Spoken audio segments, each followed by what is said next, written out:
لا حاجة لتدمير الغطاء. يمكن أن تضرب الأعداء المختبئين وراء الغطاء. إنه موجود بالفعل في ساحة المعركة الحقيقية. إنها قاذفة انفجار جوي من طراز XM-25 من المعدات العسكرية الأمريكية. تم تطويره بواسطة American Etiquette Technology Systems.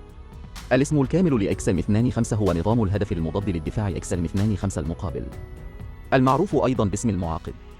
مجهزة في وقت مبكر من عام 2012. هذه السنين يعود أصله إلى أوائل التسعينيات. في ذلك الوقت أصدرت الولايات المتحدة برنامج الأسلحة القتالية الفردية المثالي لمنظمة OICW، وبدأت بالمزايدة عام 1994.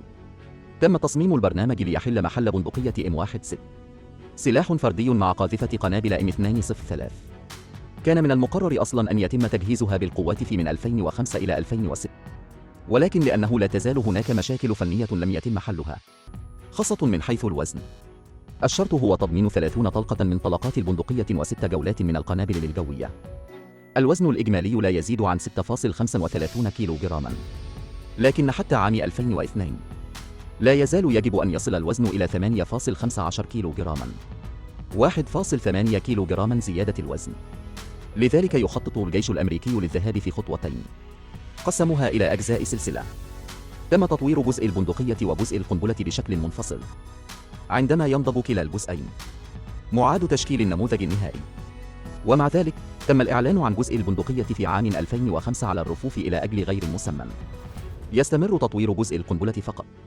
هذا هو قاذفة القنابل اليدوية XM-25. يبلغ طول القاذفة 749 ملم. الوزن 6.35 كيلوغراما، القطر 25 ملم. وضع التشغيل شبه تلقائي. المدى الأقصى حوالي 1000 متر. تبلغ سرعة الكمامة حوالي 210 متراً. توجد منافذ طرد على جانبي جسم البندقية. الجانب الآخر مغلق بغطاء غبار عند الاستخدام. تم إلقاء القذيفة من الجانب الآخر. جزء القنبلة هو الأكثر أهمية.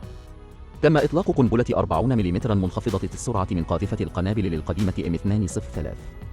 يستغرق الطيران حتى 100 متر ثانيتين، على الرغم من أن المدى الأقصى يمكن أن يصل إلى 400 متر، ولكن بشكل عام لا يمكن استخدامه إلا في نطاق 350 متراً، وفقط في نطاق 150 متراً. لديها دقة إصابة أعلى. القنبلة عالية السرعة 25 ملم التي أطلقتها XM-25 يمكن أن تصل إلى أهداف نقطة في نطاق 500 متر. ضرب أهداف سطحية في حدود 1000 متر. تم تطوير الذخيرة المجهزة.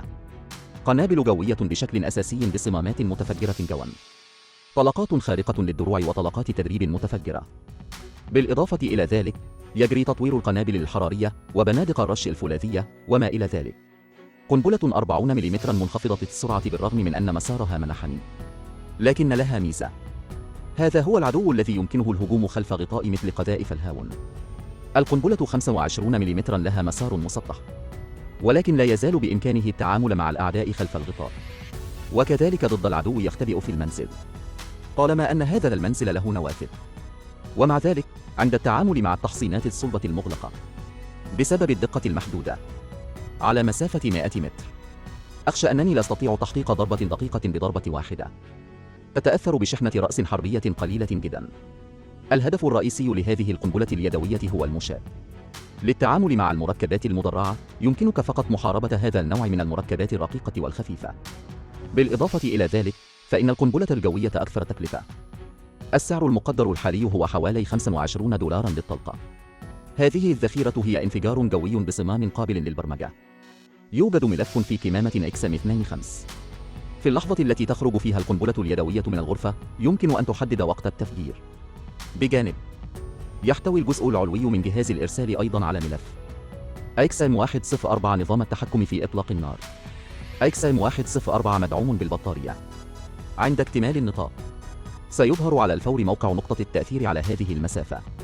يمكن لمطلق النار بسهولة جعل القنبلة تطير فوق الغطاء، أو تطير بالضبط إلى نوافذ الملاجئ والمنازل. سيعرض الجزء العلوي من المشهد أيضاً مستوى البطارية عندما يكون ميتاً أو تالفاً. يمكن أيضاً استخدام المشاهد الميكانيكية البديلة. استخدم كسلاح مباشر. تحتوي القنبلة 25 ملم نفسها أيضاً على وظيفة تفجير الاصطدام. يمكن أن يختار مطلق النار بين انفجار الهواء وانفجار النقطة والانفجار المتأخر. والنافذة تنفجر خلف نقطة التصويب 4 أوضاع تصوير. بجانب لا يمكن استخدام نايكسايم 104 فقط للمد. الحساب الباليستي وتحديد وقت التفجير.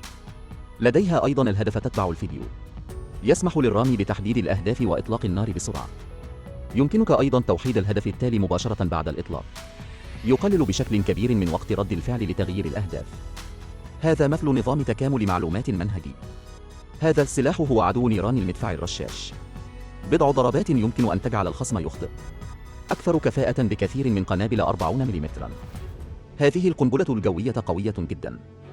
احتمال القتل المباشر هو 5 أضعاف احتمال القتل المباشر لقاذفات القنابل للموجودة من نفس النوع. يمكن القول أنها دقيقة مثل بندقية القنص. قوة قريبة من وجود قذائف الهاون من العيار الصغير. الشيء الأكثر إرضاء للجيش الأمريكي هو ذلك. سعر البندقية $25,000 فقط. هذا يزيد بشكل كبير من القدرة على تحمل تكاليف المعدات. إنه مناسب جدا لبيئة الجيش الأمريكي الذي يواجه أزمة في الميزانية. ومع ذلك فإن أكبر عيب لهذا المرسل هو أنه ثقيل.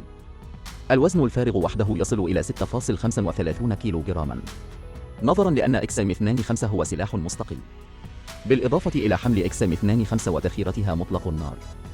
احمل أسلحة دفاع شخصية إضافية مثل المسدسات والبنادق القصيرة وما إلى ذلك. لذلك لا يزال وزن الجندي الواحد كبيرا نسبيا.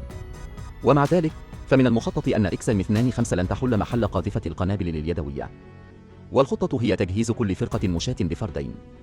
ذلك بالقول، هذا الشيء هو في أحسن الأحوال عندما تكون فرقة المشاة متأخرة لاستدعاء قذائف الهاون والمدفعية أو غارات جوية تستخدم للتعويض عن عدم وجود 40 ملم وظيفة القنبلة منخفضة السرعة. تم اختبار إكسام 25 ميدانيا في العراق وأفغانستان، ومع ذلك لم يتم إصدار تقرير اختبار. ومع ذلك في السنوات الأخيرة كانت هناك تقارير إعلامية مفاجئة ستنهي أيتيكي عقد إنتاج مشروع الأسلحة مبكرا. وقال مصدر عسكري أمريكي: سبب إنهاء العقد هو فشلت أيتيكي في تسليم 20 نموذج إنتاج في الموعد المحدد، ولم تتوصل أي سلطات إلى أي بدائل مقبولة. فعلا النظر في جهاز الإرسال إكسام 25 لا يزال يحتفظ برمز إكس الذي قدمته الأسلحة التجريبية للجيش الأمريكي.